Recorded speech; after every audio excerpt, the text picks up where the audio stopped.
Сәлеметсіздер ме оқушылар? Бүгінгі сабағымыз программалар құруды жалғастырамыз.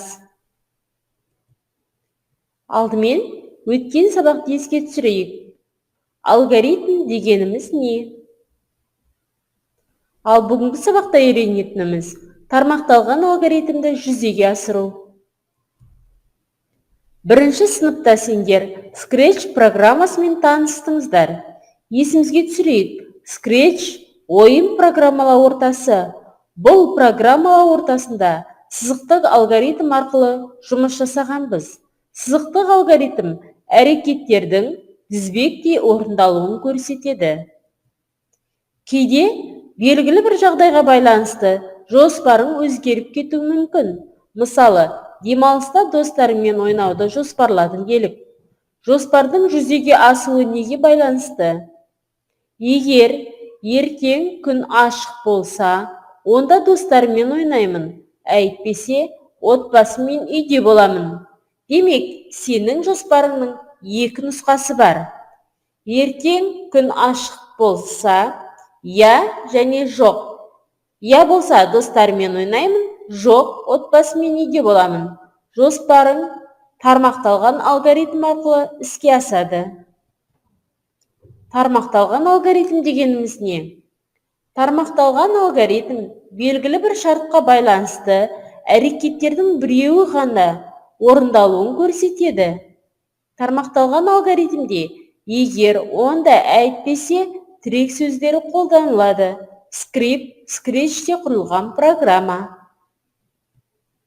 Енді осы тармақталған алгоритмді Scratch'те жасап көрейік. Программа терезесінде спрайттың сұрағына жауап берейік. Бірінші төменде шыққан яшыққа жауап жазамыз. Екінші, мына белгіні басамыз, немесе Enter пернесін басамыз. Назар аударайық. Басқару блогының командалары. Егер шарт орындалса, онда сөзінен кейінгі әрекеттер орындалады. Егер онда әйтпесе, егер шарт орындалмаса, әйтпесе тармағы орындалады. Дейін күту, шарт орындалғанша күтеді. Есте сақтайық. Күн ашық па деп сұрау және күт командасындағы мәтіндерді тінтуірдің көмегімен өзгерте аласың. Суретте көрсетілген командаларды берілген ретпен орналастырамыз.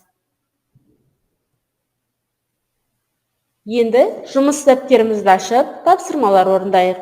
Ізден орында басқару блогының командаларын қызметтермен сәйкестендіріп, сызықтармен қос. Ойланып орында. Спрайттардың ішінде қайсысы ерекшеленіп тұр? Қорша. Сөзді тап. Суреттегі заттардың бірінші әрпін пайдаланып, құпия сөзді тауып жаз. Келесі тапсырма компьютермен жұмыс. Scratch программасын іске қосып, тапсырманы орында. 20-ші суретті мысалға алып, спрайттарды таңда. Досың ретінде Абу спрайттың, отбасыңа Хомбайттың спрайттың таңдауға болады. Мысық спрайтына скрипт құр. Оқиғалар, сенсорлар басқару блоктарынан 20-ші суретте көрсетілгендей командаларды қой. Операторлар блогындағы командаларға бір жағына сенсорлар блогының командасын қойып, екінші жағына я деп жаз. Басқару қозғалыс блоктарының командаларын қой. Мәндерін 20-ші суретте көрсетілгендей өзгерт. Мысық аударылып қалмау үшін спрайт өрісіндегі мысықты бас. Инфо мәзірі ашылады. Ондағы айналу стилінен мына белгіні таңда. Программадағы скриптті тексеріп, оны толық экран режимінде көр. Біздің жасаған жұмысымыздың скриптісі, спрайттары, нәтижесі осылай шығу керек. Келесі тапсырма орында. Тармақталған алгоритмге шарт құр. Балалар, бүгінгі сабағымызды бағдаршам арқылы қорытындылайық.